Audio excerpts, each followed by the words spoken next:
Welcome to Orioles on the Verge. This is Zach Spedden, joined as always by Nick Stevens. Our co-host Bob Phelan is out this week, but we're very happy to be joined by Tyler Jennings over at Prospects Live to help us break down next week's MLB draft and give us some insight on the class and who the Orioles might take with the 22nd pick overall in this year's draft. And we will get to that in just one moment. But first, Orioles on the Verge is brought to you by Bet Online. BetOnline is your number one source for all your sports betting needs this season. From baseball, golf, soccer, right to all the top fights in UFC, MMA, and boxing. Every stat, every matchup, and even live odds and spreads while the games are being played. When the game's over, head on over to our online casino and get in on a game of blackjack or poker or unwind with our over 150 slots games. Head to the website today to get in on the action. Use promo code BELIEVE, that's BLEAV, for your 50% welcome bonus on your first deposit. Bet online, the game starts here. The MLB draft is next week, and the Orioles will have the 22nd pick overall, and it's the second time in the Mike Elias era where the Orioles are going to be picking a little bit further down in the draft, and that's a trend that Orioles fans hope we see more of in the coming years as it means more success at the major league level. But for us over here at Orioles on the Verge, it makes it a little bit harder to pinpoint who the Orioles might take. So we're always appreciative of insight from experts like our guest tonight. He is the director of draft content over at Prospects Live. He is Tyler Jennings. Tyler, how are you? Doing good tonight, guys. How are you guys? Good. Ready to talk some draft prospects. It's one of my favorite events of the year, and I'm sure, like we were talking before we came on, I'm sure an exciting time for you, but also a time where you're ready to chill for a little bit. Very much so. The break can really hurry up quickly if I if I really wanted to. But yeah, extremely exciting. We got a bunch of stuff coming out this week with a new board update, and we'll be working on a mock draft this week. And we'll also be in Dallas for the draft. So I'm excited for the whole weekend to really come around and just ready for this class to end and get on to the next one.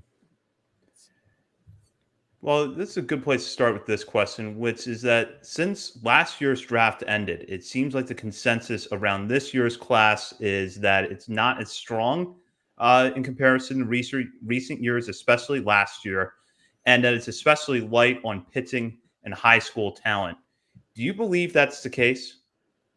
Absolutely. You nail it on the head with the prep class. Prep class this year is very, very weak. I wouldn't be shocked if, say, the first prep player taken off the board this year would be somewhere around like the Cardinals at 7 or even the Angels at 8 or maybe even Pirates at 9. Like it's really down this year. And personally, I would say it's probably the worst talent level that I've had to evaluate over the past couple of years. In terms of like pitching overall, I think high schoolers have a bit more depth to it. I think there's a bit more intrigue on that side of the ball, like Ryan Sloan, Joe Yoki, those guys that may get some overslot money in like the comp round or a second round, but there's really just not that kind of talent on the college side. We obviously have the top three and Chase Burns, Hagen Smith, and Trey Savage, who are really separated themselves from the others. And the switch pitcher from Mississippi State, Durangelo Sinjay, is another guy that's really popped up aboard lately. But outside of that, like Brody Breck didn't really show us that next level of his profile this year. Ben Hess was another one that we thought would make a jump. He didn't really make that jump. Luke Holman. There's a few other guys that kind of stand out where it's like, who really is starting pitcher 6 in the college class this year, outside of Sinjay and Breck. So it's kind of a down year, but there is talent at the top. Maybe after like the first 15 picks or so, the talent does drop off quite a bit. As far as the college talent goes, is this just like a random year, just a natural dip, or is it just like, are we still somehow seeing some impact from COVID even at this point, 4 years later? Is there a reason for that? It is a mix of both, I think. Like last year's class was insanely good from the fact that COVID had a lot of these kids go to school, and that was usually where like the 3-year level for juniors to be eligible again would come through. So last year's class was, we mentioned at the top of the show, like one of the best in recent memory. I think it will rival in like the 2011 class where almost all the first rounders are basically have seen major league playing time. This year is kind of just, I don't want to say that the college class is below average or anything. I think it's, if you had to put it on like a scouting scale, maybe fringe average at 45, or maybe even just an average class overall. But like I said, the depth overall after, say even like Sinjay, Ryan Waldschmidt out there at around like 20 for us here on our next update, it kind of just falls off a little bit, and it's really hard to find consistent depth in this class. So I think I'll lean closer to like it's a 45 level class this year, and I think that's kind of what the norm will end up being as the effects of the COVID class in 2020 kind of wear off a bit. And for the high school stuff, something I was thinking about when preparing for tonight is, do you think that, I don't know if you've thought about this or you've had conversations with others about this, but I know it's still new, the NIL landscape of college. Like, do you think we maybe even see that having a big impact on the high school guys that maybe slip out of the first or second round? Or like, obviously a ton of factors are at play with each pick in this whole thing, but like, do you think it might be harder for teams to pry away guys who fall out of those first couple of rounds? If, you know, I'm thinking if I'm a college kid and I got a P5 commitment to LSU or Vandy or a school like that where I can probably make good money, maybe become a first rounder down the road, live that college life and all the perks that come with that, like, or travel around, you know, play for Delmarva in the Orioles system in Salisbury, Maryland, and A-ball for like less money or about equal money. Like, I don't know. Do you think that's going to be a factor at all this year? I think so, and I've already seen it with a few of the college guys too, like Jared Jones, who's a draft eligible sophomore this year from LSU. We were discussing of whether, like, first off, is he even eligible, because his birthday is on August 1st. He's like a deadline baby at this point. And when we found out he was eligible, after the year he had where the hit tool really wasn't there, what kind of NIL deal could he get from LSU to stay on campus for his junior year? And I think you're going to see a lot of that with some of the prep guys too. Like Derek Curiel had a pretty substantial number that he wanted from teams, and now he's kind of pulled out of the draft and he's already enrolled in classes at LSU. And I wouldn't be shocked if some other kids do the same thing. Some of these agents are really going to test those NIL waters. I think a few of them that could make sense is like Chris Lavonis, who's committed to Wake Forest, could be one that could test the NIL waters, be one of the best ACC pitchers in due time with the way that Wake Forest kind of commands that pitching lab. Trying to think of another one. Not really Ryan Sloan. I think Ryan Sloan is going to be a legitimate first rounder at this point, but kind of looking down the board, could someone like Tyler Bell go to Kentucky and play SEC baseball for a couple years for a team that just came off a World Series appearance? You know, that's something that a lot of these kids are going to really factor into their decision, and whether or not they get the money from teams, whether it be $1 million bonus or something else, or if you do, just like a 6-figure deal at NIL and kind of wait to see how you do in 2 or 3 years and come back for another run at the draft. Definitely it's going to be adding a whole new layer to college sports. But just another general kind of draft question, looking at the very top of the draft, get your opinion on this. In your opinion, is there a clear 1-1 this year, or do you think Cleveland surprises everybody with that first overall pick? Do you think there's a chance that they, do the haircut deal with somebody and reach down the board a little bit, or is there a group of 5 or 6 guys that you think it could be, or is there a 1-1 in your opinion? Yeah, I don't think there's a real clear-cut 1-1 this year as there was like last year or the year before. I think it really comes down to Travis Bazzana and Charlie Condon for that 1-1 spot. Like, what do you value more? Do you value a guy that could be a corner outfielder with legitimate 7 juice in the bat, or do you go for the hitterish middle infielder who really just lit the Pac-12 on fire this year? I think everybody's going to have a different opinion on that. For us, we flip-flopped between Condon and Bazzana all year, and I think even with this next update, we'll be back to Bazzana at 1-1 after being Condon for so many months. In terms of what Cleveland can do, I could totally see them doing a haircut deal in some way, shape, or form. We've talked about this in our group chats, but this is the first year where we have a bonus slot value over 10 million. Before this year, there's only 2 players in my mind that come up as like slot value or over slot in the past like 10 years. And it's Torkelson in 2020, who signed for slot, And I do believe Paul Skeens got like $500,000 over slot last year. Those are the only two guys that have signed for at or over. And I just don't really see a player that would garner 10 million out of the chute this year. For Cleveland, I think they have a comp round pick at 36 and a second rounder at 48. Do they say go JJ Weatherholt, shave a few $1,000,000 off, and then float down a prep pitcher at 36? I think that's a strategy that could end up happening, or this could just all be smoke and Bazan has been 1-1 the whole time. It's interesting to think about. We'll find out the answer on Sunday, but right now, I think it's still a little too early to figure out what Cleveland's going to do at this point. What would you do if you were Cleveland? I'd say go for Bazana and just go from there for me. Just like I said earlier, with the depth in this class, you really have to be pinpoint on who you take at 36 if you want to make that haircut deal. And that draft strategy can be 50-50. You know, you take, say, like I said, Weatherholt at 1-1, and you get like William Schmidt at 36. How does Schmidt do in an organization like Cleveland with the kind of highly volatile delivery that he has, but also loud stuff? You know, how is that going to pan out? Or you can just take the safe option with Bazana and kind of see what whittles their way down to 36. I think for me, kind of go with Bazana at 1 and then kind of see how everything else plays out from there. It feels like for the Orioles that they have a clear track record of taking college players with that first pick, and there's reasons for it. More proven track record with data, better data points to analyze. So there's always a belief going into the draft that the Orioles are going to go college pick first, probably college hitter first. But could this be the year that maybe there's a high school player or two at 22 that they are interested in and would take? I really don't think so at this point. If there is anybody that could make sense for them, maybe like Theo Gillen out of Texas, who could be someone that Orioles kind of look at 22. He's got a high contact, low chase, really good hitter. But there are some question marks behind that, like where is he going to play? Could he be a center fielder? Could he be a shortstop? We're not sure yet. But I think just with what the college class has at the top here this year, say like Carson Bench or Ryan Waldschmidt probably makes the most sense for me at 22, just kind of looking at how things could shake out.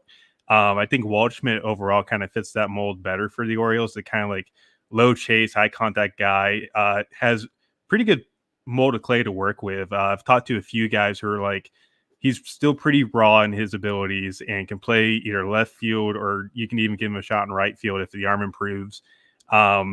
And even looking at Carson Bench, who's like a legitimate right fielder with a strong arm, but you also still got to work out some kinks with the swing. But he also does fit that profile as well. So those, I think overall, is going to be more of a targeting college guy than a prep guy at this point. I'm falling more and more in love with Carson Bench, and it wouldn't be an Orioles draft if they didn't leave with some Oklahoma State connection. I feel like the last 4 years they've done that. But looking at some other specific players on the college side, Vance Honeycutt is a guy who I feel like has been kind of mocked around this range. If he were to fall to the Orioles at 22, if that would be a fall, I think he makes for a very interesting conversation. I know you've seen him live a lot of times. Just how electric of a player is Honeycutt? And do you think that the hit tool is a big enough red flag that like there's real concern there? Yeah, there's some real concern with the hit tool. We've had the discussion where even if you get him to like a 40 hit tool, maybe you're looking at an average everyday player, because every other tool in his package is really loud. It's plus pull side juice. It's a legitimate center fielder with plus maybe even double plus speed, and he's got an above average arm. But this year we were trying to look for that like happy medium after last year for a hit tool. Because obviously freshman year, a lot of chase, a lot of strikeouts, but the power was legit. Last year was the opposite, where he didn't really hit for a ton of power, but the strikeouts came down, the walks went up. He started to look more like a complete hitter. And then this year, he prioritized lifting the ball. And while the chase rate and the contact rates are really not pleasing to look at, is probably a good way to put it, but the power grew. He was hitting balls over 110 on the regular whenever I saw him. And just looking at a guy that could be a not a 5-tool player, but like an everyday player with a 40 hit tool kind of just shows you how talented that guy could be. Could Baltimore be the team that could ultimately right the ship and make him a 40 hit tool kind of guy, or maybe even better? I think so. There's enough development talent in that organization to make it possible. But like I said, with Honeycutt, if you can get the hit tool right, I think you get a pretty good steal late. But if not, it's going to be tough to kind of watch that bat going through the system. Sticking with UNC for a moment, if Honeycutt is high on the Orioles board and they target him but miss out, they could theoretically wait a little bit and look at his teammate outfielder Casey Cook. Cook's a lefty who seems to have an advanced approach and makes good swing decisions. That's the kind of hitter that the Orioles covet. What did you see from him this year? A lot of good things. I've had scouts come up to me saying that it could be a plus hit tool with probably like 45 power. He's not very powerful. I think his average exit velocity this year was kind of around 88 to 89, but I've had multiple ACC coaches text me and tell me he was the toughest out they've had to face this year. And I mean, we're talking like a program like Duke, NC State, and a few other coaches that really said that. So it's a lot of praise on Casey Cook and the tool set he has. I think with the hit tool, likes to go to all fields, excellent swing decisions, like you mentioned. It's just overall probably going to be one of the best bats to come out of the ACC in this draft class. And I wouldn't be shocked if somebody takes him, say, like 3rd round or 4th round. And I think the Orioles would definitely covet a bat like that if they get the chance to select them. That's good. They got my Corvath in the system. Let's add a UNC teammate in there at some point. You mentioned Brody Brecht, and I know he's been mocked to the Orioles a lot recently. We have a very large active Patreon chat. I feel like a lot of people in that chat would love to take the risk on Brody Brecht. I feel like a lot of people listening to this show know his track record. They know what the red flags are. In your opinion, is the stuff truly that great where if you're the Orioles, do you take that chance on him? Or do you think even at 22, if he's still there, you think he still might be too risky of a pick here?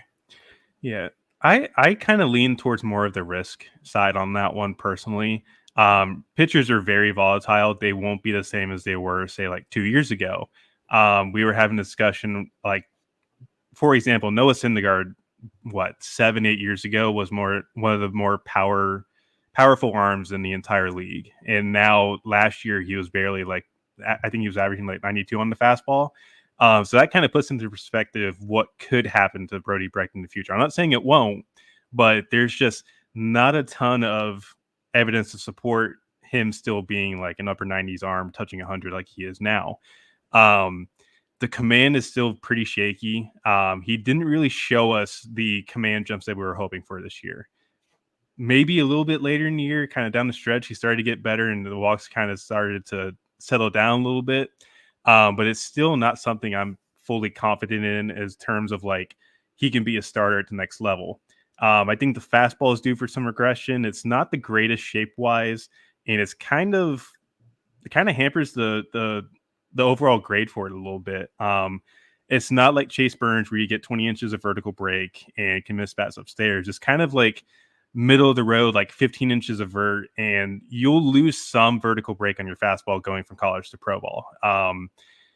I just think his fastball might get lit up a lot more than we think. He's kind of missing bats purely on velocity right now, but the slider's pretty legit. And really don't know what the splitter is going to do just yet. He's still trying to learn it, and it's one of the toughest pitches to really command for anybody. Maybe you take the risk and see how it develops, but I think it's still a bit too risky. And I think at the end of the day, it's probably more of like a late inning arm than a bona fide mid-rotation starter like he's been labeled in the past. If enough teams have that mindset about Brecht, how far do you think he could fall? Would he possibly fall outside the first round or maybe somewhere late in the first round? Probably more late in the first round, I think. We had discussions before where if the walk rate was atrocious like it has been, there's a good likelihood he wouldn't even be a first rounder at all. But I think the fact that he did improve a little bit as the year went along and finished better down the stretch, that he more than likely his floor is going to be more of a back end first guy than say comp round early second. Going back to position players for a moment, Kansas State shortstop Kalen Culpepper is another player that we have seen mocked to the Orioles frequently, and a few outlets have reported there's real interest in him on the Orioles' part. Hitting a home run off Hagen Smith in the NCAA regional certainly didn't hurt his draft stock. But what can you tell the listeners about Culpepper in terms of strengths and weaknesses? Yeah, absolutely. You mentioned the home run against Hagen in the Supers. Like that performance in Supers is gonna put him in the back end first territory for me. The biggest thing with Culpepper is the pure batted ball data and the swing decision still needs some work. The swing itself is gorgeous, and he's really tapped more into that athleticism at the plate this year than he did last year. He's already pretty twitchy, has the body for third base, but has been able to show that he can play shortstop with a good arm across the diamond. But the swing decisions, I think his chase rate's probably closer to 25-30%, and the pure contact's a bit down this year too. I think overall he's got the talent to be a first round pick. I'm kind of on the fence of like, could he be say like a Yankees pick at 26, or could he be like a comp round pick to someone else to save a little bit of money, say maybe like Arizona, who's got 3 picks in the top 35. But he's very interesting to kind of look into. But if you can improve the batted ball data and improve the approach, I think you'll have a solid player out of that can stay on the left side of the infield. But that is a pretty tough thing to do with a guy like him. How deep is the shortstop class this year? Is it like past like those first tier guys who are going to go very early on in that Culpepper range? Like, are you looking at a lot of guys that are like, yeah, there's holes there, but you like the ceilings with these guys? There's some high ceilings. If they're in the right organization, they get the right fit, they can really take off. Or is it more a lot of like high floor guys in kind of in that range? I think it's more the former on that one. There's a few guys down the board that are pretty interesting for me. Like Kyle DeBarge out of Louisiana Lafayette is a guy that, saw him during the year, and it's pretty twitchy, pretty athletic. There's more power now than there was a year ago, and I think he's got a good enough hit tool to where he's going to hit for average as well. Can stay at shortstop with good range and a good arm. I think he's going to be one of the more underrated guys come Sunday. I think he could totally be a comp round guy with the performance he had this year. Griffith Farrell's another guy that really stands out for me, who personally, like I wouldn't have taken him as a shortstop a year ago, but now I'm pretty solid in my evaluations to where like I've seen him enough. He's got the range, he's got the arm, he's got the athleticism to stick there. Plus, it's a bat that has high contact, and while he is aggressive, there's something to kind of like look at where he chases a lot, but it's also really high contact. And there's also not a ton of power, but finding a surefire shortstop is not easy nowadays. And I think he's one of the guys that can definitely stick there. And even looking at like the high school side, Tyson Lewis from Nebraska is a guy that's really put on weight this past year. Swings changed. He looks a lot better. He's lost the arm bar in his swing. Talking about an arm bar, if anybody doesn't know, that's when your arm goes back during your load, if it's straight out and is locked, that's the arm bar. And it really does hamper your ability to hit the ball. It gets some, especially against spin. Michael Molinax was a guy that had a struggle with an arm bar last year and had a pretty rough time of, especially changeups, was a big deal for him. And now he's kind of fixed that. But Tyson Lewis was kind of in that same fold. But the swing looks a lot better. I really do like the body, and I think he's going to add more weight, more power. He's one of my glue guys this year. I'm really in on that kind of profile. Nice. I was going to ask about Kyle DeBarge with the next question there. I'm a JMU alum, so I've been introduced to Sunbelt baseball after JMU made the move there. I've quite enjoyed Sunbelt compared to the CAA. But I was going to ask, you mentioned DeBarge in the comp round there. My question was going to be, if you're watching draft night and the Orioles take DeBarge at pick 32, I was going to go with, was your thought going to be great pick by the O's, or wow they reach. But it sounds like maybe that'd be a pretty solid pick if he's able to fall to 32. Yeah, and I'm admittedly one of the higher guys on him personally, just from the fact that like he performed very well when I saw him, and I kind of hold that value through my evaluations. But I wouldn't be shocked if he's a comp round guy somewhere between 31 and 39.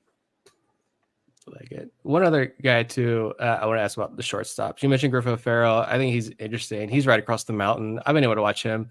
I've kind of debated like, would the Orioles go with that if they're able to get a high ceiling guy in the first round or something? Would they maybe take O'Farrell? But Anthony Silva, TCU. I know he was like considered one of the top defensive shortstops in this class at the beginning of the year. Sounds like he didn't really have a great year. Is he fallen like tremendously over the course of this season? Is he still an interesting draft prospect in your eyes?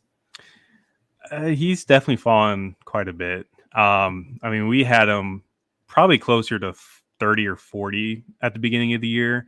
But it sounds like the defense has regressed. The offensive tool set kind of regressed as well.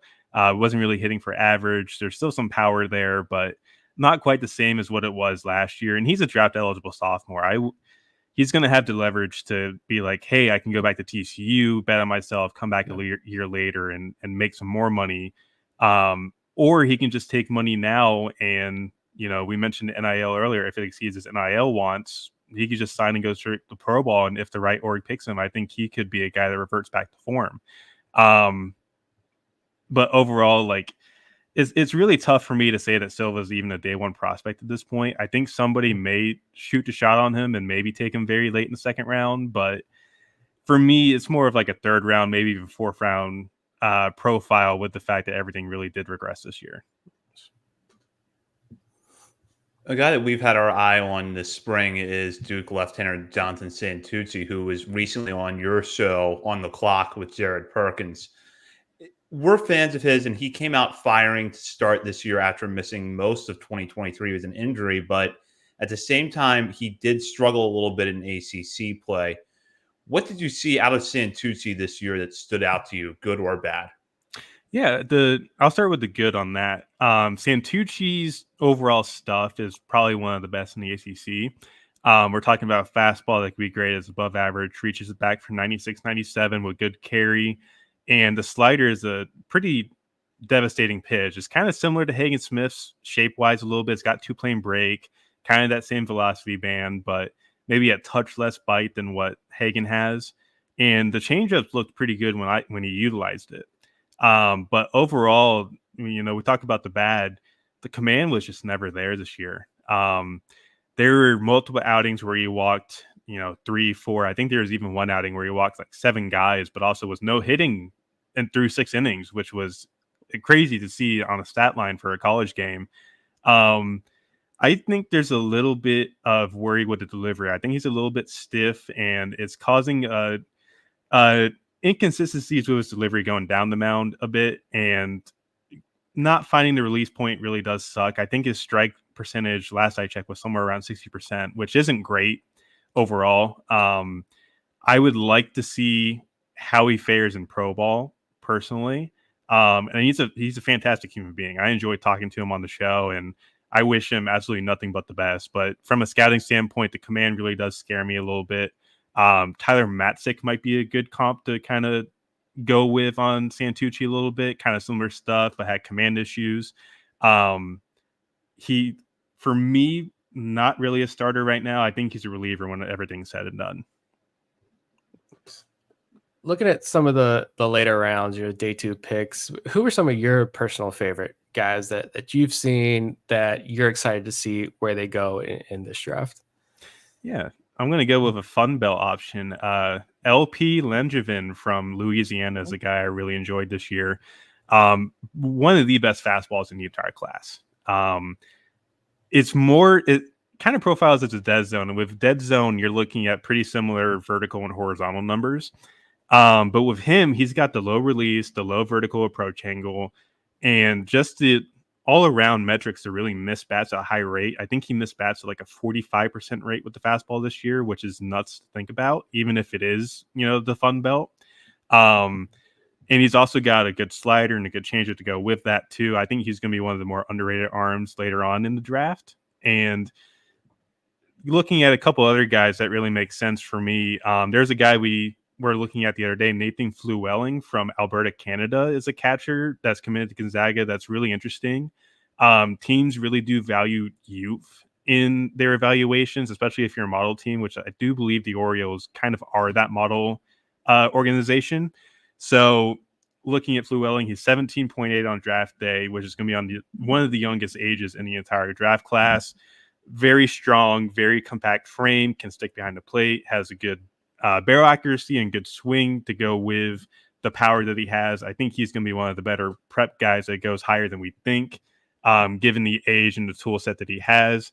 Another guy that I really do enjoy that's going to be farther down on our list at this year's draft is Cohen Nikolai, who is a catcher from Alaska, which Alaska is not a place you would think of for a draft prospect. But I think he went to school in British Columbia this year and did a lot of showcases. Very physical, very mature body. And I don't think there's a ton of projection left, but from the conversations I've had with scouts and even our own guys at Prospects Live, I think Brian Recca was the guy who most recently saw him. He was telling me this kid's going to hit, and he's going to hit for power. And finding a catcher that can hit for power and average like that is really tough to come across. And he's still relatively young, like 18 and a half. Got the tools to stick behind home plate. I think he's one of the better catchers in the class, and will probably be somewhere like a mid-day 2 pick. Bringing out the Canadian and Alaskan draft prospects. I love it. Another guy in that range, I was curious to get your opinion on, since we have you here. Local-ish guy for these neck of the woods, but William & Mary right-handed pitcher Nate Knowles. I've seen some other places he's been a big riser late in the year. Has he been a big riser for you guys? And what do you think about his possible transition to pro ball this year? Yeah, I think he's one of the more enticing arms, and there's a lot of intrigue. Coming from William & Mary, there's a thing that I heard that before Coach McRae was let go, that he wouldn't let his starters really go more than 4 innings, kind of to let the season go on, let him rest, get the most out of his guys. But then he started going 6, and for Knowles, the delivery itself is pretty good. I like it. The overall stuff, really good fastball, really good cutter that he utilizes quite a bit, really good curveball to go with that. It's a 4-pitch mix, and I know he's in the transfer portal right now. I don't know if there's going to be some leverage play with him, especially if he wants to go ACC or something like that. But overall, really like the stuff, really like the delivery. I think he'll be somewhere in the 3rd to 5th round range, maybe. Like you mentioned, he's been a big riser, and he's definitely been one for us. So I'll put you right in the Orioles draft room on Sunday night. Mike Elias decides he's going to give you the power to make the pick. Who are you taking? I would say, if he's giving me the power, it's a risky decision, but I'll take it. If I had to look at who's available on draft day, I'm looking at potentially one of the college outfielders we mentioned earlier on, in Benj and Waldschmidt. Benj himself, there is that swing that you do have to kind of watch out for. It's a shallow hit point that he has in his swing that really needs to be worked on. But if you get that working, it's potential for above average power, and the hit tool itself is pretty darn good for what it is. It's a high contact, low chase guy, fits their model pretty well. He's also got the arm to stick in right field. Waldschmidt is a guy that, yes, Kentucky had the cheating allegations earlier this year, but you kind of put that on the back burner when you think about the rawness in his game. This is a guy that came from Charleston Southern, spent 2 years in Kentucky, helped this team go to Omaha after tearing an ACL last year, and put together all the tools to really show us that, hey, there's a good mold of clay to work with here. And like I said earlier, there's scouts that do believe that there's a lot more to his game to still be unlocked at this point. And I think the Orioles would be a perfect fit for that kind of player. Got really good raw power, and the hit tool itself is pretty similar to what Benj is, the high contact, low chase guy. Probably more of a left fielder personally than a right field. But if I had to come down to any of those two guys, I would say Waldschmidt's got a better chance to be available at 22. That's going to be my pick. Well, Tyler, thank you so much for joining us tonight. We're really fans of your work over here. Can you tell our listeners, I know you gave some plugs at the top of the show, but can you let our listeners know what's coming up over at Prospects Live between now and draft night and what they can expect throughout the draft? Yeah, absolutely. So like I said earlier, we will be in Dallas for the draft. It'll be me and Jared with two of our fantasy guys who are going to be helping cover like the futures game and the draft as well. We are planning on doing a live stream. We're not fully done getting all the details in for that, but the plan is we're going to do something on draft day to interact with the viewers, interact with readers that we have. We'll have our final board update coming out tomorrow on Thursday, the 11th. And then we'll have a final mock draft coming out Sunday morning or Sunday afternoon as we kind of divulge into the info that we're getting and connect with guys at the draft that, we've not had a chance to talk to before in person and kind of learn more about what's going on around the league. Because I still fully believe we're going to have a very fluid situation with most of the draft picks up until about 6 or 7 p.m. on Sunday night. But outside of that, like we'll be working on 2025 stuff later on. We've already released the college list and we'll have the prep list out in short time as I get more of like a grip on this class as a whole. And then going from there, just having fun, really. That's all it is. So, I know my Twitter plugin is already on screen at Tyler Jennings 24. But just visit the Prospects Live site. We got a bunch of guys that do an amazing job with Brian Recca, Will Heffer, Jared Perkins, and a few other guys that have been kicking butt this summer. So they all deserve credit. They've done a fantastic job this year, and we would not be at this point without them. So you want to give them a shout out for all their hard work. And sign up for the Patreon and play around with the mock draft simulator. It's a lot of fun. When I have downtime at work, in case anyone from work is listening, I don't really do this, but if I were to have some downtime at work, I pull it up and do a 5-round mock of the Orioles. It's fun. It's worth the $5 a month. But yeah, thank you very much for joining us. That was awesome information. I know a lot of the listeners will really enjoy this. Thank you.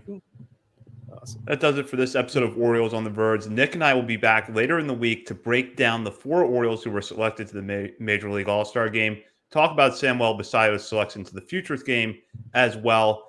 In the meantime, you can find us on our multitude of social media channels. We're over at Facebook, Instagram, Threads, X, TikTok, and YouTube. We're also over at Substack, oriolesontheverge.substack.com. Nick has had some draft coverage up there in recent weeks, so you can check it out along with more written content. And while you're browsing around the internet, head over to our Patreon community and sign up to become a member today. You will have access as a paying member at the $5 and $10 levels to bonus daily coverage from Bob, Nick, and myself, as well as monthly top 50 prospect updates and more. And that is it for tonight's episode of Orioles on the Verge, presented by Bet Online. For Zach Spedden and Bob Phelan and Nick Stevens, this is Zach. For Bob Phelan and Nick Stevens, this is Zach Spedden. You've been listening to Orioles on the Verge, presented by Bet Online and part of the Believe Podcast Network. Perfect. All right. Thank you again, Tyler, for hopping on with us. That was awesome. Yeah, thank you, man. Thank you guys for having me on. It's fun stuff to do here. I really do enjoy it. I'm jealous. Like I said before we hopped on, I'm jealous. I wish I could do it all the time, but I will enjoy the work that you guys put up over there and all the live videos, and they will be a great asset to when once the Orioles draft some of these guys, hopefully. But absolutely. And I've still got, I'm like 3 months behind on film too. I got to get a lot of stuff done. We don't want to keep you too long. You can go take your exam and get to work on some of that film. But, awesome. Thank you guys again. This is awesome. Nice. Thank you. Of course. Y'all have a good night. You too. Welcome to Orioles on the Verge. This is Zach Spedden, joined by Nick Stevens. Our co-host Bob Phelan is out this week, but Nick and I will have plenty of coverage for you here as we break down the Orioles' 4 selections to the Major League Baseball All-Star Game and Samuel Basallo's upcoming appearance in the futures game. And we'll have that in just a moment. But first, Orioles on the Verge is brought to you by BetOnline. BetOnline is your number one source for all your sports betting needs this season. From baseball, golf, soccer, right to all the top fights in UFC, MMA, and boxing. Every stat, every matchup, and even live odds and spreads while the games are being played. When the game's over, head on over to our online casino and get in on a game of blackjack or poker, or unwind with one of our over 150 slots games. Head to the website today to get in on the action. Use promo code BELIEVE, that's BLEAV, for your 50% welcome bonus on your first deposit. Bet online, the game starts here. And as we like to do at the top of every episode, we want to welcome a new member of our Patreon community. Bob usually does the honors, but since he is out this week, I will turn that over to Nick. Yeah, and looks like an easy one for me. I don't have any difficult names to trip over. So welcome to Robert Fruit. Love the last name. Fruit is a single A member. Glad to have you on board. Did we shout out Matt F? There's Matt F on here too. I don't know if we shouted him out last time. If we did, Matt F, you get another shout out too. Thank you for signing up at the AA level. We appreciate the support of the members of our Patreon community. And as a reminder, if you haven't signed up for Patreon yet, you should consider doing so because you can get bonus daily coverage from Bob, Nick, and myself at the $5 and $10 levels. And all paying members have access to our monthly top 50 prospect updates. So you won't want to miss that. And before we dive into the main topic of this episode, Nick, we've been talking a lot about the upcoming draft. We just had Tyler Jennings from Prospects Live on our last episode. And earlier this week, you released a 5-round mock draft simulation. What were some of the takeaways that you had from those 2 episodes? Yeah, Tyler was awesome. Really great information on some guys there. I really enjoy a lot of his work. Follow him on Twitter. Follow the guys over at Prospects Live for the draft stuff. They're all awesome. Ryan Waldschmidt out of Kentucky was a guy who I'd been seeing more about recently, but I really like what Tyler had to say about Waldschmidt, and maybe the Orioles go back to Kentucky for another outfielder. You know, they tried John Rhodes a couple years ago. Maybe they try again with Waldschmidt. I think that would be awesome. But yeah, I signed up for their Patreon, honestly, just for the MLB Draft Simulator, and it is entirely worth it. I think I've done 2. I did one on the Substack, and I did one on the podcast feed. And in both of them, Carson Bench has been my my first round pick for the Orioles there. I love this outfielder out of Oklahoma State. I'm just stoked for the draft. I know a lot of Orioles fans probably tuned out the draft since, they're picking later in the first round. The major league team is much better now, obviously, which is great. I'd rather the Orioles pick in the back end of the first round than earlier in the first round. But I understand why maybe some more casual fans probably tune the draft out outside of maybe the first round draft pick. But I feel like for people like us who are the sickos and the weirdos with the minor league stuff, I feel like there are gonna be a lot of guys in this draft class who, yeah, there are holes, but knowing the Orioles scouting department, I feel like we're gonna have a lot of fun diving into these 21 guys that they're gonna draft over the next couple of days, and I'm pretty stoked, honestly, for beginning Sunday night. And this is a good time to note that we will have a lot of draft coverage for you this week. We're going to have a special episode on Sunday night, which in fact will be the 300th episode of Orioles on the Verge. And then we'll follow that up with more coverage on Monday. But now let's focus on a completely different topic in Birdland, which is a major league team, which will send 4 players to the All-Star game in Texas next week. Adley Rutzman and Gunnar Henderson were voted in by the fans. And then Corbin Burns was named one of the pitchers on the AL squad. So the Orioles initially only had 3 All-Stars when the rosters came out, but then they got a 4th earlier this week when Jordan Westburg was named a replacement for Red Sox shortstop Rafael Devers. Perhaps that softened some of the reaction we saw from fans when the rosters were first put out, which was a lot of Orioles were snubbed. And we're going to talk about some of the guys that probably were snubbed in this case. But in the end, the Orioles are sending 4 players to Texas. 2 of them will be starters. Nick, what are your thoughts on this? The All-Star game, like to be honest, I probably won't watch the All-Star game. I don't watch any All-Star games. I may tune into the Home Run Derby. Like it is what it is. But even though I may not watch the All-Star game and I don't get excited about the All-Star game, I do think it is pretty awesome. As an Orioles fan, I would have liked to see more Orioles represented in the All-Star game because this is one of the better teams in baseball. And we'll talk about the snubs, but to get at least these top three in initially, I know Jordan Westberg was the injury replacement, so that makes it four. But even just those first three initially, it's been really awesome to see. Like Adley was drafted by the Orioles. He was the guy who kicked off this rebuild. There was that moment that I know we will all never forget, his debut at home when he takes it all in and circles and looks around the ballpark before he puts his mask on. Like, and we all felt like this is the beginning of a new era of Orioles baseball. He is an all-star along with Gunnar Henderson, who is from that same draft class. And Corbin Burns, they traded for him in the offseason, but you used Joey Ortiz, another member of that 2019 draft class, to get Corbin Burns from Milwaukee. So, like, the 2019 draft class, all we need is the icing on the cake, which is a World Series ring, brought to you by Adley Rutschman and Gunnar Henderson in the core of this lineup, to really kind of go full circle here. I think it's awesome, though, that some of these homegrown guys are making it. And with Westberg being added, now that Devers isn't going to go, injury replacement or not, he's an all-star. And I don't want to say he's been like underrated since the Orioles drafted him or even overlooked. I don't really know the right word that I'm looking for here with Westberg, but he was a guy who coming out of the draft, it was like maybe the Orioles got a bit of a steal there. He probably should have went a little bit earlier. And it was, if he develops power, like he could be something special. But I feel like Westberg never truly got a ton of hype even after the draft. And even now, I feel like Jordan Westberg continues to get overlooked because he just puts his head down, goes to work, does his job. He does his job very well. And here he is as a first-year pro as an all-star. And I think that is also a testament to this Orioles player development. It's a lot of fun to see 3 of the 4 are homegrown guys. So I think it's pretty cool. Yeah, agreed. And I thought that, Rutzman and Henderson, what they've done this year speaks for itself. They're clearly deserving not only of being all-stars, but of being selected as starters. Corbin Burns just does this year in and year out.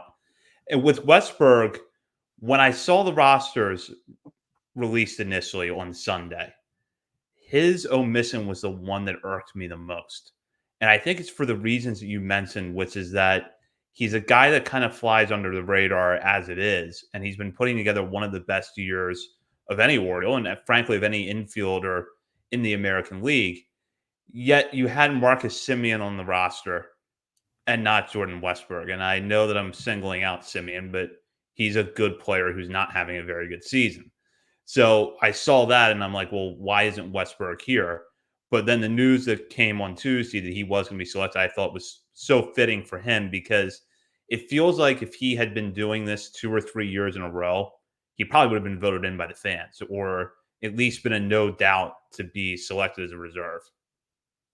Yeah, I mean, we all know politics plays a big role in the All-Star stuff, and Semien has been there before, and he's a Texas Ranger in the World Series last year.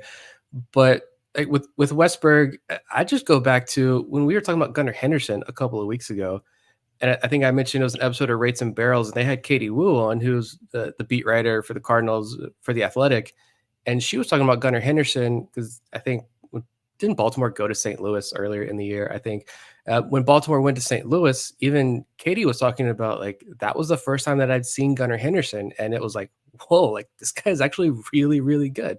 And the way she talked about Gunnar, it's like baseball is a very regionalized game. We all know that as hardcore baseball fans.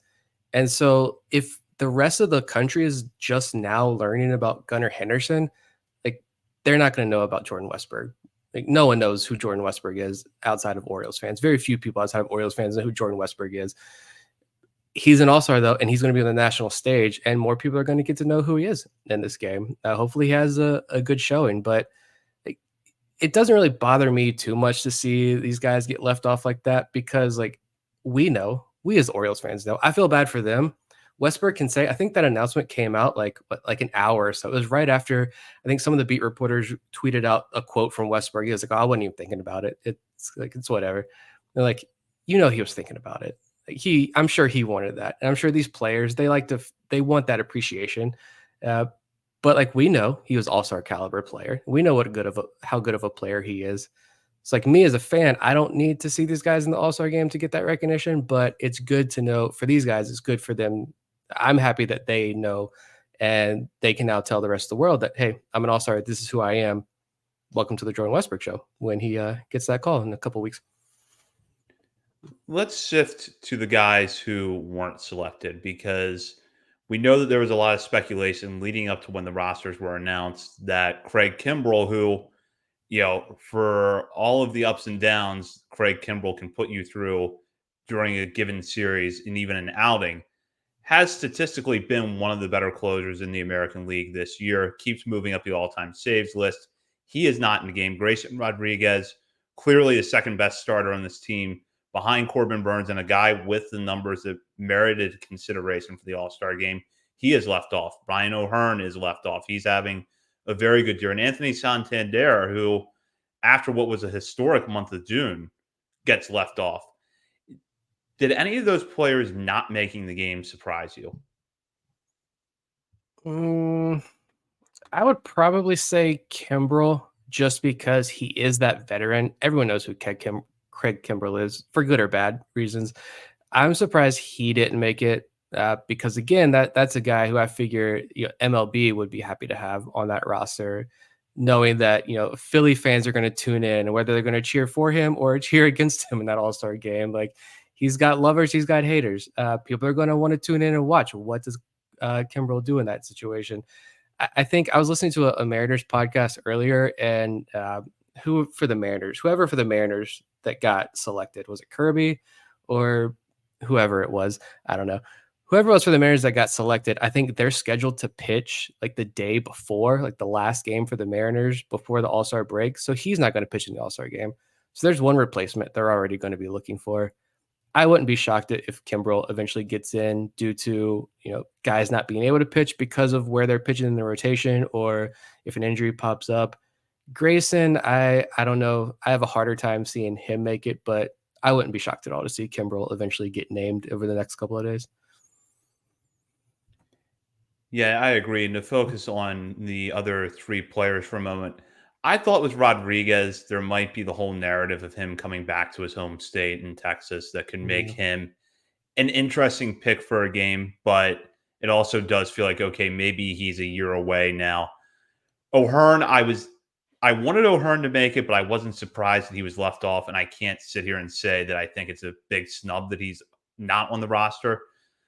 I would say outside of Kimbrell not making it, the biggest surprise for me might have been Santander, just because he's been a consistently productive player over the last few years. And even though he didn't get off to a good start this season, his June has kind of put him back on pace to have a year that's at least comparable to the other seasons he's had. And it could possibly end up being a lot better. So I almost looked at him and thought this could be a case of, if not now, then when, for a guy that's already had a decent major league career and is going to be in line for a pretty good contract this offseason from somebody, whether it's the Orioles or another team. Yeah, it's easy to say it was the slow start, because it was, and the batting average isn't great right now, but like, he puts on a show with those home runs. So I think that's one reason where I could see other fans giving Santander the vote, and I could see MLB wanting to be like, hey, let's get that home run power in this All-Star game as well. Or maybe even the home run derby, which I think the field is set now for the home run derby. I know a lot of people were hoping to see Santander, and that I had a hard time seeing like two guys from the same team when they have a chance to showcase as many players as possible. Getting two guys from the roster, including one guy who's not going to, probably more than likely not going to play in the All-Star game, I feel like could be kind of tough with Santander. But still, yeah, you guys know how much of a fan of Santander I am. I love that he is, forget about the All-Star game. I mean, he's settling in. The bat's heating up. The home runs are piling up. The average is going up. He's making whether they're pretty or not, he's making the plays out there defensively. He's putting the show out there in right field. He's doing exactly what he needs to do to help this team win. And so that's, to me, that's more important. But yeah, it would be nice. Santander's another one of those guys who I feel like is just always going to be kind of underappreciated and not get the respect that he deserves for whatever reason. But yeah, I do feel like though we end up with 5. I think the Orioles for sure are going to get 5. I would not be shocked at all if in the next couple of days Kimbrel gets added. And so, hey, the guy you traded for and Corbin Burns to be your ace has been your ace. I know we're recording this just moments after not the greatest outing against the Cubs, but he has been your ace this year. Kimbrel has had the ups and downs. There have been some nights where you don't want to watch when he comes in, but for the most part, he's getting the job done. 2 great assets that the Orioles acquired this offseason, potential all-stars there, and then 3 homegrown guys. I think that's a pretty fun statement there for the Orioles. The All-Star Game is not the only event going on during, I guess you could call it All-Star Week down in Arlington, because you have the Home Run Derby, which will feature Gunnar Henderson on Monday night. You have the draft going on. You have that awful softball game that comes on after the Home Run Derby. And for us, fans who love to follow the minor leagues and prospects, you've got the futures game. So it's a lot to process mentally to stay on top of. It is a lot to process mentally. And being able to say that all-star Gunnar Henderson is fun, but what's even more fun is having enough energy to get through each and every day and have enough energy to stay awake to watch that home run derby. As we mentioned last week, Magic Mind reached back out. We're doing the 3-7-14 challenge. So we're taking one of these mental performance drinkable shots each morning along with our daily coffee. That's the most important thing. We're not giving up coffee here. We're 7 days in now, and I feel, to be honest, pretty awesome. I really do feel more energized throughout the entire day. We've got a lot on our table, kids, full-time careers, summer vacations with small kids, which many of you know can be pretty exhausting. You're adding all these. It's an all-star break for the major leaguers. It's not an all-star break for us with the draft in full swing starting Sunday night. We're going to be busier than ever. But after adding Magic Mind to the morning routine, I really do feel myself being more productive with a more clear and focused mind. These things are packed with mushroom nootropics, adaptogens, and all the vitamin C and D you need for the day. I know the ingredients are natural and safe compared to the energy drinks that I used to rely on. And instead of giving up that morning coffee, which is critical to each day, instead of giving that up, I also feel good knowing that Magic Mind was created with a scientific advisory board of doctors and medical researchers. The ingredients are organically grown, and 5 cents of each bottle sold is donated to mental health charities that help U.S. homeless communities. I would strongly encourage all of you listening to join us in this challenge.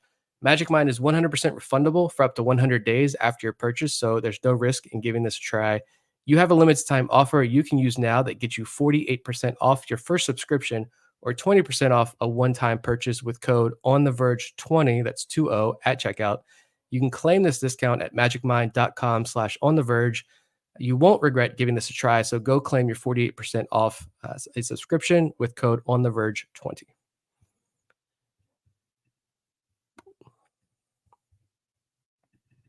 We'll go down to one of the other big events taking place during All-Star Week, which is the Futures Game. MLB showcase for some of its best prospects. And this year, the Orioles will be represented by Samuel Basallo, who has just been putting up another strong season down at Double-A Bowie and reminding everyone why he was the consensus, top 15, top 20 prospect coming into the year, and considered by most outlets to be either the first or second best catcher in all of the minor leagues.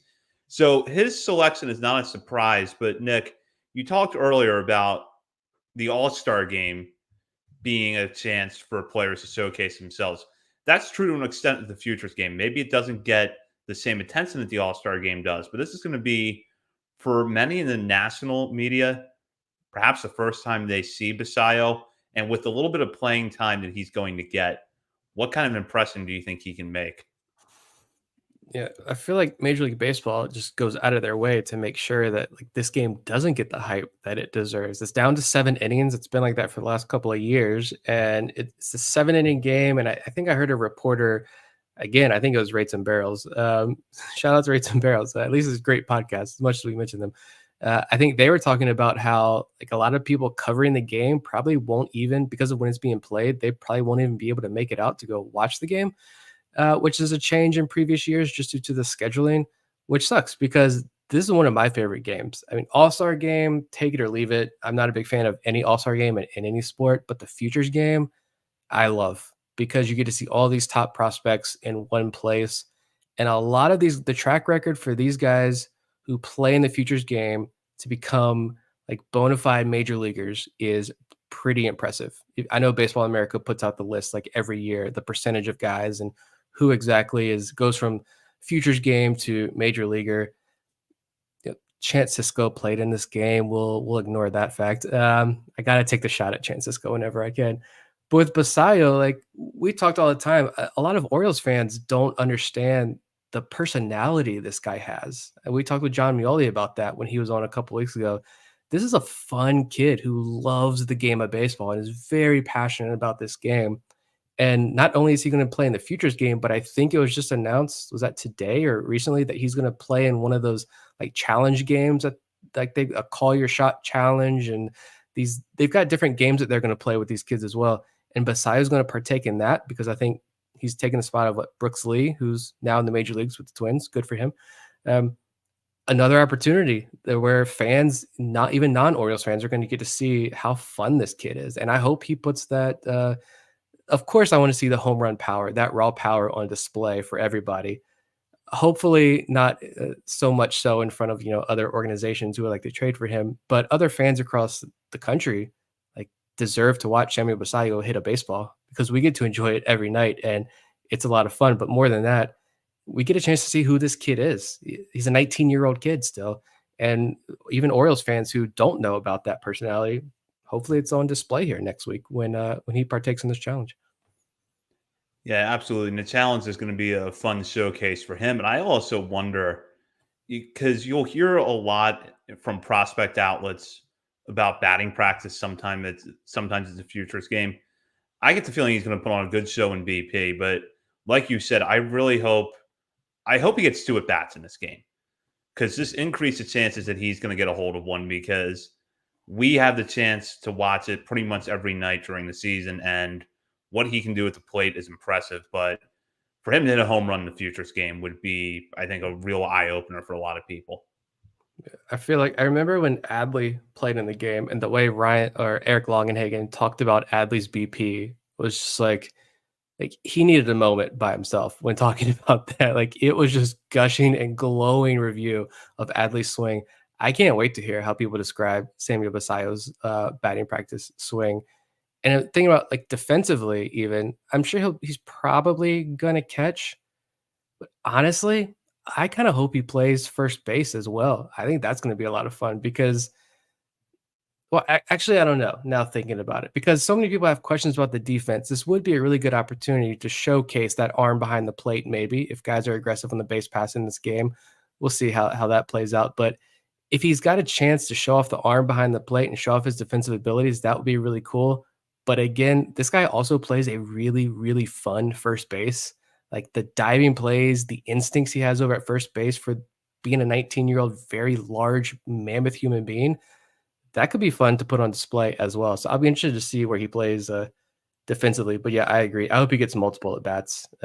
Again, this is why we need 9 innings and not 7 innings. Completely agree with that. Now, when you look at the Orioles farm system, it does feel like they could have had more than one prospect in this game. And the player that I think jumps out at me is not being there that should be is Kobe Mayo. Now, we could sit here and speculate as to why he's not there all night. But, Nick, as you look up and down the Orioles system, is there anyone else that you think maybe rose to the level of you've got to get this guy in the futures game outside of Basayo and perhaps Mayo? Which I think you'll agree with me on that one. Yeah, definitely Mayo. I do think there was, at least we're hoping there are reasons why he did not get that call to the futures game. I think we know he really wanted it. And so I'm sure he was a little disappointed by not getting that call there. Samuel Basayo is an obvious choice. I'm kind of scrolling through the tops here, some of the top performers this year. As far as like Enrique Bradfield Jr. would have been fun. The first year guys, I don't have the futures game roster in front of me, so I don't know how many first year guys are on this list. So maybe that makes it a little bit more challenging. You probably want to put guys who are closer to the major leagues, guys who have already been in Pro Bowl for a little while. But Enrique Bradfield Jr. and even Matthew Etzel stick out to me. I know Etzel has a growing fan base, especially among Orioles fans. He's already up in Double-A. It would have been a lot of fun to see him to already make the futures game. That would have been pretty cool. But yeah, I think beside MMA, we're definitely at the most obvious choices here. Trying to see anybody else who like maybe would have been like fun. Maybe Dylan Beavers. This is a guy who's in Double-A. I feel like maybe not a fringe top 100 prospect, but if he were to really break out at some point, he could be a potential like top 100 prospect in baseball. He's made the adjustments this year. He's having a good year. He's got a 112 WRC plus in Double-A. That could have been another fun name too to maybe potentially add. Yeah, Bradfield was the one that crossed my mind as maybe he should be there because if nothing else, that speed and that center field defense are going to make an impression. And he is a first rounder out of a pretty prominent school in Vanderbilt. But at the same time, it does feel like maybe that's a decision for next year when he's hopefully in Double-A or Triple-A and not in High A in his first year. And Bradfield is having a good year, and that's something we've talked about a lot on this show. But I can see why there were other players that maybe were deemed more worthy for this year, at least. Yeah. And on the pitching side, I was just looking at the hitters there. On the pitching side, I feel like you had that one year where the Orioles sent. Oh, I had the name and it already escaped me. The pitcher that they sent to the futures game. I'm blanking. I messed up there. But pitchers, I feel like if you're, especially the Orioles, it's a lot more of a difficult decision to want to send one of your pitchers to the game. Like, what if they get hurt? What if something bad happens? Even in just that one inning that they're going to pitch. But Brandon Young, I feel like as far as pitchers goes, he would have been fun. AAA guy, an undrafted free agent. He's reached AAA this year. He's getting hype as a fringe top 100 prospect in all of baseball. He's also Rule 5 eligible. And I know we've already had questions and discussions about, do you trade him? Does he get protected eventually? Does he make his MLB debut this year? Could have been a good opportunity there to maybe showcase him a little bit, put him on the national stage. And he also, he deserved it. He's having a really fantastic year this year between Double-A and Triple-A. Chase McDermott would have been fun, possibly in an inning. See if he could come out there and pump the high velocity. But I also know that if you're looking at guys who are close to the majors in terms of timeline and proximity, McDermott and Young too would be someone you don't want to take that chance with. And I did just pull up the rosters for the futures game and kind of taking a quick glance at it. So I'm not sure that I'm catching everything, but there are some first year players in the game. However, they're kind of the players you would expect to be there. Dylan Cruz is going to be represented. You're also going to have Bryce Elder as a two-way player the Giants drafted last year, who was just in front of Enrique Bradfield Jr. in the draft, but is playing as a two-way player in the minor leagues. So a little bit more notoriety with him at this point. Yeah. And I found the pitcher, Marcos Diplan. The infamous Futures Stars game of, was this 2021? Marcos Diplan, who famously, maybe not so famously, you got to dig, outpitched Cole Reagans in this game. I'm looking at the box score. Cole Reagans pitching this game, Brian Bayo. We got Reed Detmers, RIP Reed Detmers. He's in this game as well. But yeah, Diplan recorded 1 out, gave up 2 runs on 2 hits. Didn't walk anybody, struck out 1, did give up 2 home runs. Cole Reagans gave up 3 runs though. So Marcos Diplan, there you go. Fun times. Let's bring back memories from when we had to do a Marcos Diplan segment because of the futures game. And I don't think we had talked about him all year. Yeah. And the organization, I feel like, went out of their way to kind of speak highly of him. And it was like, you didn't want to send any of your pitchers to the futures game. This is why you sent a Double-A, Triple-A reliever to the game. Let's be honest. But he got in a good experience. Good for Marcos. And with that, now we'll go to our final segment of the show where we shout out players outside the top 30 portion of our top 50 prospects list for something they've done recently, whether it's been a good game, a good week, or maybe there's just something interesting in their stat line that we want to point out. And I'm going to start with Nick because he has already taken kind of a deep dive on the pitcher that he's chosen this week, who might not be so well known to a lot of our listeners just yet, in contrast to his hitter, who probably is fairly well known among our listeners. Yeah, we'll start with the hitter first because most people know who he is. I went down deep into the DSL and FCL ranks this week, and Luis Almeida is my hitter. He fell in our most recent top 30 updates. I don't remember exactly how many spots he fell, but it was pretty substantial. I know on my own personal list, it was a pretty substantial fall. But he is young. He's still only 18 and missed most of last year in the DSL because he had injuries, those multiple injuries. But he just hasn't really been hitting a lot this year in the FCL. And we've seen so many other guys in the system around that range that he was in take legitimate steps forward this year. So I had to drop him a little bit in my rankings, but he's been on a heater recently. He's hitting 300 this past week while leading the FCL Orioles in at bats. He had a double, a triple. He's got 2 home runs, 3 walks. He does have 8 strikeouts, but he's got a 300 average, a 391 on base percentage, and an 1141 OPS over the past week. So it's a bit of a breakout here for Almeida. Hopefully, the power's clearly there. He's got 5 home runs on the year. So hopefully everything else continues to take a step forward with him. And then the pitcher was, I'm going down to the DSL, Keeler Morphe. We've highlighted him a couple of times in the DSL preview. We might have touched on him before because he's off to a really tremendous start. But last week, July 6th, he had an outing. He pitched 4 no-hit innings with 1 walk and 9 strikeouts. And that game was broadcasted, and it was a lot of fun to watch. If you haven't checked out a DSL broadcast, we get pitch velo, we get exit velo, we get launch angles, we got the little the strike zone in the corner of the broadcast to show exactly where pitches are landing. It's a ton of fun to have this information for the DSL kids. And I wrote up on Substack, if you go check that out, just comparing what the scouting report on Morphe was when the Orioles signed him last year. He got the 3rd highest signing bonus in last year's draft class behind Almeida. And he was like throwing 95 miles per hour, according to the Orioles scouting report. Even Ben Badler was saying he's 95, 96. But the other day when he was pitching, he touched 99, like almost 7-8 times in the game.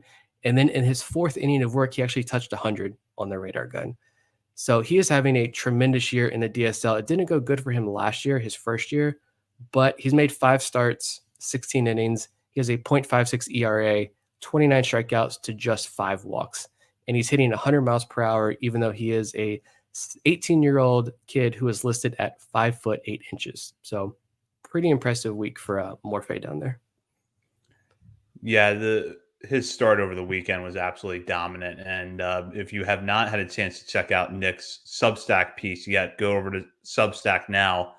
And either if you're already a subscriber, read it, or become a subscriber, oriolesontheverge.substack.com, to go a little bit more in depth on Morphe, who's certainly an intriguing prospect. And I'm going to go with my players now, and I'm going to start with my hitter, and that's Jalen Vasquez. Vasquez seems like he might be turning a corner after back-to-back really tough months for him at the plate with High A Aberdeen. Vasquez entered this season as kind of a borderline guy when it came to our top 50 prospects list. And I think he actually made the Patreon update after his strong start to the season in April. But then he really cooled off in May and June, hitting 170 and 184 respectively in those months. July, though, things getting off to a good start for him so far. In 5 games, across 2 series, he's 5 for 16 at the plate with 2 doubles and 4 walks to 5 strikeouts. Now, it is worth noting that so far in July, he's played at a couple of hitter-friendly parks in Greensboro and Asheville. But what we've seen from Vasquez to this point in his career is solid bat-to-ball skills, a decent all-fields approach, and just a player who does a little bit of everything right. Doesn't hit for power, but good swing from the left side of the plate. Plays pretty good defense at 3 different infield positions. So hopefully Vasquez is able to bounce back from tough months in May and June and get back on track before the season ends. And then my pitcher is Peter Van Loon, who made his first start at the AA level since last week for Bowie when they faced Richmond. And this was on Friday. Van Loon delivered 4 1/3 shutout innings with 6 strikeouts, no walks, and just 2 hits allowed. Van Loon began the season on the IL and actually didn't make his first appearance until June 4th. And that was down in the FCL. And then after that, he had 3 outings in June with Aberdeen before joining Bowie last week. Van Loon had been one of Aberdeen's better starters back in 2022, his first full season in the Orioles system after being chosen in the 16th round of the 2021 draft. Last year, though, he struggled a little bit at Bowie, and the real culprit was that his ground ball rate went down to just about 33% after being at 41.5% the year before, and his home run to fly ball rate skyrocketed to 17.9%. He had a 6.04 ERA, but a 5.03 FIP and a 3.92 xFIP. So the key for Van Loon as he goes back to a hitter-friendly environment at Prince George's Stadium is really going to be, I think, just trying to limit the damage with the long ball. Because when he can do what he did on Friday, which is move his fastball all around the zone, throw the breaking ball for strikes at any point in the count, he's able to keep hitters off balance. He's not a high velocity guy, and he was primarily sitting 92, 93 based on the readings from Richmond's broadcast last week, but he was putting the fastball pretty much in all quadrants of the strike zone, getting the curveball over for strikes early in the count in a lot of at bats, and that really kept Richmond's hitters off balance. That's been a formula that has worked for him in the past, and hopefully it's able to work for him the rest of the way in 2024. Like, it's good to see a lot of the pitchers coming back healthy. Van Loon, like you said, hasn't pitched all year, and he's coming out strong back in AA. Cooper Chandler missed the first 2 months of the year, first half of the year. He's back in Aberdeen, I think, pitching well. It's good to see more of these pitchers coming back healthy and not just like filling innings in the lower levels of the minor leagues, but like getting back to high A, getting back to AA, and excelling. I mean, he got some notoriety. Van Loon got some notoriety when he went out to the Arizona Fall League. Was that year before last? So, yeah, I'm excited to see Van Loon back on the mound pitching well for Bowie. And that does it for this episode of Orioles on the Verge. Bob, Nick, and I will be on the air on Sunday. We'll have more details over on our social media channels between now and Sunday on what you can expect as we cover the draft. As a reminder, that will be our 300th episode, so we might have something else planned for that. And then we'll be back with another episode on Monday to recap day 2 of the draft. We'll have, again, more details on our social media channels, and there are very many social media channels from which you can follow us, including Facebook, Instagram, Threads, X, TikTok, and YouTube. As I mentioned, we're also over at Substack, OriolesOnTheVerge.substack.com. And while you're browsing around the internet, be sure to sign up for our Patreon community. You can join as a paying member for as little as $3 a month, and at the $5 and $10 levels, have access to bonus daily coverage from Bob, Nick, and myself. And patrons also have access to top 50 prospect updates from us every month. This is for Bob Phelan and Nick Stevens. This is Zach Spedden. You've been listening to Orioles on the Verge, presented by Bet Online and part of the Believe Podcast Network.